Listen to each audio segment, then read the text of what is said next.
언제나 이 찬양과 영상을 볼 때마다 참 은혜롭고 감사하다 생각을 받습니다.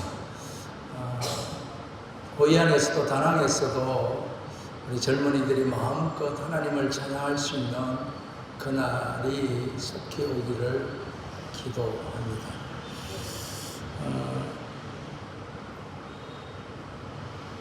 제가 이 본문을 통해서 작년에 그 염치에 불구하고라는 말씀으로 본문을 설명하면서 말씀을 드렸습니다. 오늘 이 다윗과 미갈의 이야기인데,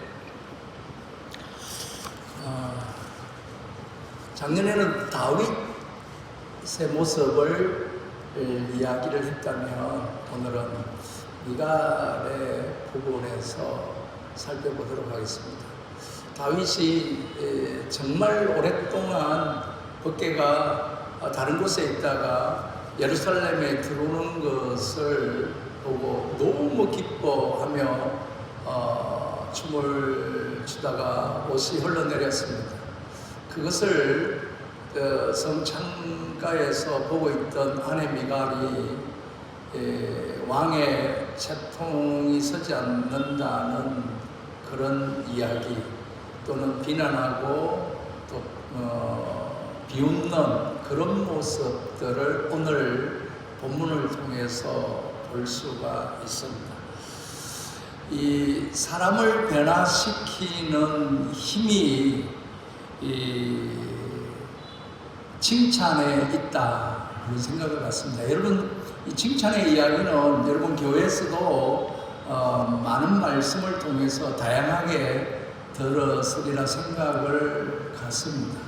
그렇지만 여행 가운데 간혹 가족끼리, 부부끼리 또는 친구끼리 다툴 때가 있어요.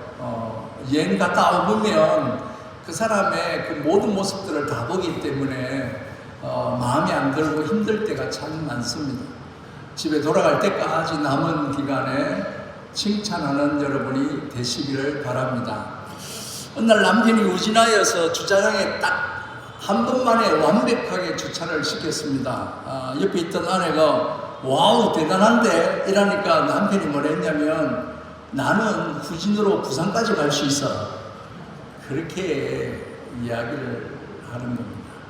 이처럼 칭찬에는 사람을 변화시키는 힘이 있습니다. 우리 한국 사람들은 대체적으로 칭찬에 인색한 부분에 있습니다. 자식도 속사랑으로 키워야지 곁으로 사랑을 표현하면 망친다는 엄격한 그런 어른들의 생각들이 있었습니다. 그러나 우리 모두는 칭찬을 갈망하고 칭찬은 사람에게 자신감과 용기를 가져준다는 사실들을 알고 있지만 다시 한 번 더 새겼으면 좋겠습니다. 어떤 기관에서 남자들 수백 명에게 설문조사를 했는데 남자들이 살아가는 동안 살맛나는 때가 언제냐고 물으니까 그 첫 번째가 아내에게 칭찬 들었을 때, 두 번째가 직장에서 상사에게 칭찬 들었을 때 그렇다는 거죠. 칭찬은 고래도 춤춘다는 그런 책까지 나올 정도입니다. 그 고래가 아주 엄청 큰 고래, 다루기 힘든 그 고래도 사육사가 칭찬하고 칭찬해서 아주 훈련을 잘 시킨다는 겁니다. 우리네 삶의 현실은 칭찬과 격려보다는 질책과 책망, 비난 이런 부분들로 가득 차 있습니다. 최근에 여러분들이 또 칭찬했거나 칭찬받은 적이 있는지 모르겠습니다. 교회에서 다른 사람들이 어떤 일들을 하는 것을 보면서 칭찬부터 하십니까? 비난부터 하십니까? 좋은 점을 먼저 이야기하십니까? 문제점들을 먼저 지적하십니까? 자녀가 시험 점수를 받아오고 아내나 남편이 무슨 일을 하면 칭찬부터 합니까? 비난부터 합니까? 아내가 남편을 섬기는 마음으로 아침 일찍 일어나서 차를 닦아놨는데 당신 웬일이냐? 오늘 해가 서쪽에서 뜨겠네. 이런다든지, 아이가 100점을 모처럼 받아왔는데 너 누구 시험 뺏겼어? 이렇게 한다든지, 행소에 물론 신뢰가 안 됐을 경우에 그런 말투가 나오긴 하죠. 여러분, 다른 사람이 무엇인가 하는 것을 보며 칭찬부터 하는지 문제점부터 지적하는 사람인지 돌이켜봐야 할 것입니다. 오늘 본문에 블레셋 사람들에게 빼앗겼던 법궤가 70년 만에 예루살렘에 돌아오게 되었습니다. 다윗이 왕이 되어서 이 법궤를 다시 예루살렘에 모시기를 원했습니다. 그리고 주변의 신하들과 천부장, 백부장들과 의논해서 모든 장수와 더불어서 합의하여서 그렇게 예루살렘에 들어오게 되었습니다. 70년 만에 들어온 법궤니요, 그 기쁨이 말할 수가 없었습니다. 요단강을 가를 때, 여리고성이 무너질 때 맨 앞에 나갔던 정말 거룩하고 능력 있는 법궤로 그렇게 믿고 여겼습니다. 다윗은 너무 기뻤습니다. 그런데 기뻐하는 다윗에 비해서 찬물을 끼얹는 미갈이 있었습니다. 너무나 좋아 춤을 추며 기뻐하는데 그의 아내 미갈이 창문으로 그 장면을 보면서 마음속으로 업신여기면서 비웃었던 겁니다. 다른 사람도 아니고 함께 사는 가족이, 아내가 마음으로 비웃기만 한 것이 아닙니다. 다윗이 집에 돌아왔는데 오늘 이스라엘의 임금으로서 채통이 참 볼만했다. 건달처럼 신하들 앞에서, 여인들 앞에서 온몸을 드러내다, 이렇게 지적하고 이야기를 했습니다. 비난보다는 칭찬하는 저와 여러분들이 되어야 될 줄로 믿습니다. 결함이 가장 많은 사람이 남을 가장 많이 비판한다는 심리학자의 이야기가 있습니다. 미갈이라는 여인은 왜 다윗을 그렇게 비난했을까? 남편을 사랑하였기 때문인가? 아닙니다. 지극히 자기중심적이었습니다. 남편이 다윗이 법궤가 70년 만에 들어오니 얼마나 기뻤겠습니까? 왕의 체면이 문제겠습니다. 하나님 앞에서 겸손하게 배우적 백민의 옷을 복장을 하고 하나님이 왕이시다는 자세를, 법궤를 맞으면서 춤을 추었던 것입니다. 온 마음과 정성을 다했고 사람의 체면을 의식하지 않았고 사람의 눈치를 보지 않았습니다.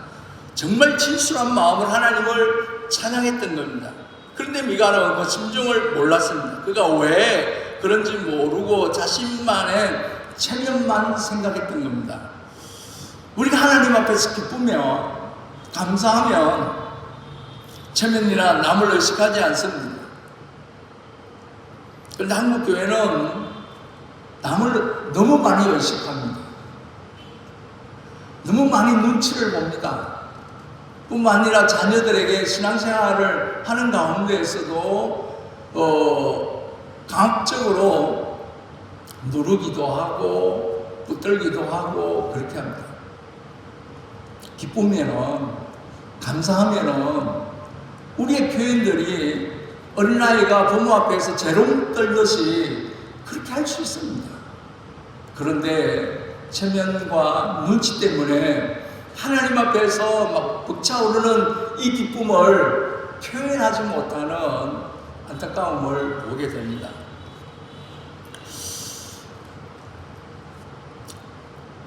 칭찬할 수 있는 여러분이 되시기를 바랍니다. 어느 목사님 사모님이 대단히 내성적이어서 말이 없었습니다. 신방 가면 가만히 앉아있지 말고 그 집에 대해서 무엇이든지 좋은 점을 찾아내서 칭찬 좀 해라. 그렇게 목사님이 이제 부탁을 했습니다. 신방을 갔습니다. 가난한 집이었습니다. 그래서 사모님이 눈 뜨고 봐도 칭찬할 만한 게 없었어요. 고민하다가 이제 예배 드리기 위해서 또 뭐 끝나고 나면 차라도 먹으려고 상을 펴놨는데 그 위에 식당보가 있는데 부정실떡이 혹시 아십니까? 이게 이제 포마늘로 짜서 만든 그 실떡이로 했던 그 탁자보가 그냥 뭐 괜찮아 보였습니다. 그런데 이제 사모님이 엄청 오버해서 칭찬을 했습니다. 그런데 그날 밤에 그 가난한 집사님이 그 볼을 다래미질을 해서 잘 이렇게 개어서 가지고 온 겁니다. 근데 사모님이 막 너무 미안하기도 하고 가슴이 뜨겁기도 하고 고맙기도 하고 그랬어요. 줄 게 없는데 그나마 마음에 덜하고 칭찬했으니 그렇게 생각을 했던 겁니다. 갖다 주기 전에 이제 주변의 집사님한테 이거 사모님 갖다 줘도 될까요? 정말 고맙고 감사한 마음을 표현하고 싶은데 이거라도 드리고 싶다고. 뭐 하고 싶은 대로 해라. 그리고 줬어요. 그 다음날 교회 갔는데 온 교회 이제 여자 성도들이 아니 그 사모님이 가난한 집에 그 탁자보까지 빼들어 갔다고. 이렇게 이야기가 돌았다라는 겁니다. 얼마든지 좋게 볼 수도 있는데 얼마든지 나쁘게 이야기했다는 거죠. 오늘 본문에 나오는 다윗은 제사장들이 벗개를 메고 들어오니까 너무 좋아서 춤을 추었습니다. 하나님께 예배드리고 감사드렸습니다. 그리고 그 벗개를 메고 온 사람들뿐만 아니라 백성들을 축복했습니다. 이 말씀 속에서 백성들을 칭찬했다는 말도 포함되어 있습니다. 백성들에게 떡을 나누어 주고 자기 가족도 축복했습니다. 다른 사람이 하는 것을 보며 하나님께 영광 돌리고 그를 축복하며 격려해 주고 칭찬해 주었다라는 것입니다. 내가 못한다고 내 마음에 맞지 않는다고 비난하거나 무시하거나 모른 척하지 않는지 모르겠습니다. 또 이야기를 하나 드릴게요. 우리 담임 목사님은 매주 말씀을 아주 본문 중심으로 말씀을 잘 전하거든요. 제가 따라가지 못합니다. 그래서 제가 한 번씩 설교할 때는 그냥 제목 설교를 합니다. 목사님 다른 교회 가서 이제 강사로 설교를 하는데 성도들의 마음의 문을 열기 위해서 웃기는 이야기를 좀 했어요. 아무도 웃지를 않는 겁니다. 벨소리를 다 해도 꼼짝도 안 하는 겁니다. 아멘 소리도 안 하는 겁니다. 목사님이 아무리 해도 반응이 없으니 성도들에게 물었습니다. 아니 이쯤 가면은 우리 교회는 웃는데 왜 한 명도 꼼짝도 안 합니까? 물었습니다. 가만히 있다가 어떤 여자 성도가 손을 끄적 들고 하는 이야기가 뭐라고 했냐면 당에 혈압이 떨어져야 웃지요. 그렇게 했다는 겁니다. 당회가 한국 교회는 무섭습니다. 저도 은퇴하기 전에 이제 마지막 주 되면 당회를 한다 하더라고요. 매주마다 저녁 때 되면은 우리 집에서 그 동네 목사님들 초급파도로 한 5명, 6명 모여서 밥을 먹습니다. 매주마다 먹어요. 마지막 주만 되면은 장로교 목사들이 인상이 우거지상이 되어서 오는 거예요. 왜 그래? 오늘 최고 맛없는 최고 맛없는 회를 먹고 왔다는 거예요. 뭔 회를 먹었기에 당회 혈압이 떨어져야 뭐 아멘을 하든지 웃든지 그렇게 한답니다. 여러분, 예수님은 이 죄인들을 칭찬했습니다.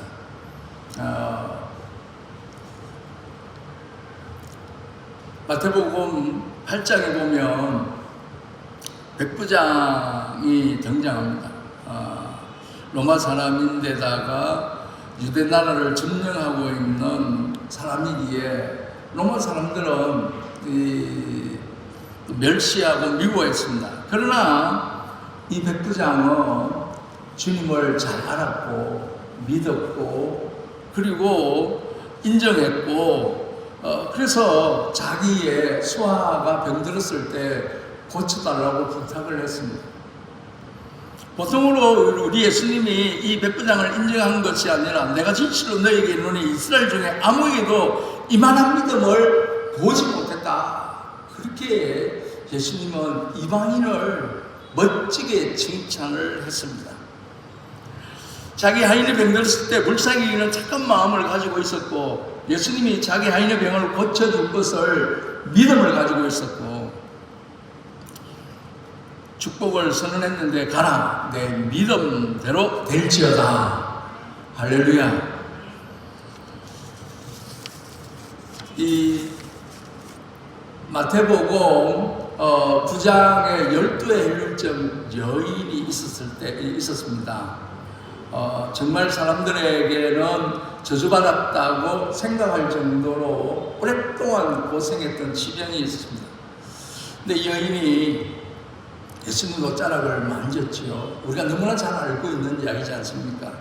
예수님께 돌이켜보시면서 가라사대 사람들은 그를 돌이켜보지도 않았는데 예수님은 그를 돌이켜봤습니다. 단 한시마나 내 믿음이 너를 구원하였다. 그 여자에게 칭찬받을 만한 믿음이 있긴 했습니다. 제 마음에 그 교동만 만져도 구원을 받겠다는 그 믿음, 그 여자를 가리켜 딸이라고 불러셨습니다. 인정했습니다. 그 여자의 믿음을 보시고 그를 칭찬했고 구원해 주었습니다. 내 믿음이 내 병을 고쳤다는 것이 아니라 내 믿음이 너를 구원하였다. 할렐루야. 미갈이 비난한다고 법궤가 예루살렘에 오지 않겠습니까? 내 마음에 맞지 않아 비아냥한다고 하나님이 이루어지지 않겠습니까?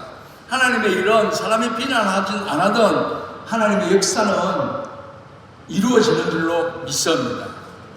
여러분, 칭찬하지 못하고 비난한 결과 이 미갈은 엄청난 문제에 당하는 것을 보게 됩니다. 사울과는 망했는데 다윗은 미갈을 자기 아내로 삼아주는 은혜를 누렸습니다. 그렇게 비난할 수도 있습니다. 하나님의 그 은혜를 모르고 자기 자존심, 자기도 손해볼 수 있다는 생각으로 비난할 수 있습니다. 그러나 자기에게 베푸신 은혜를 망각해서는 안 된다는 겁니다. 우리 하나님께서 우리를 사랑해 주시고 죽을 수밖에 없는 죄인들이었는데 구원하여 주시고 우리를 택하여 하나님의 백성으로 자녀로 품어주셨는데 얼마나 큰 은혜를 받았습니까? 칭찬하고 인정하고 격려할 수 있는 여러분들이 되시기를 바랍니다. 칭찬받고 칭찬하는 여러분이 되시기를 바랍니다. 또 격려하고 칭찬하면 영혼이 빛나게 되어 있습니다. 여러분의 자녀들에게 칭찬을 하면 얼마나 신나하는지 모릅니다. 힘들고 어려운 일들을 감당할 때에도 칭찬하고 있으면 어디서 힘이 나는지 열심으로 그 일을 잘 감당할 수 있다는 사실을 여러분 기억하시기를 바랍니다. 칭찬과 격려는 누구나 할 수 있습니다. 어디서든지 할 수 있습니다. 미갈의 이 비난과 비웃음이 아니라 정말 다윗의 그 기쁨과 감사함으로 백성들을 칭찬하고 함께 기쁨을 누렸던 것처럼 여러분들은 칭찬하며 기쁨으로 하나님의 영광 돌리는 은혜가 있기를 바랍니다. 동영상 1분 몇 초밖에 안 됩니다. 짧게 보겠습니다. 칭찬의 힘이 얼마나 큰지.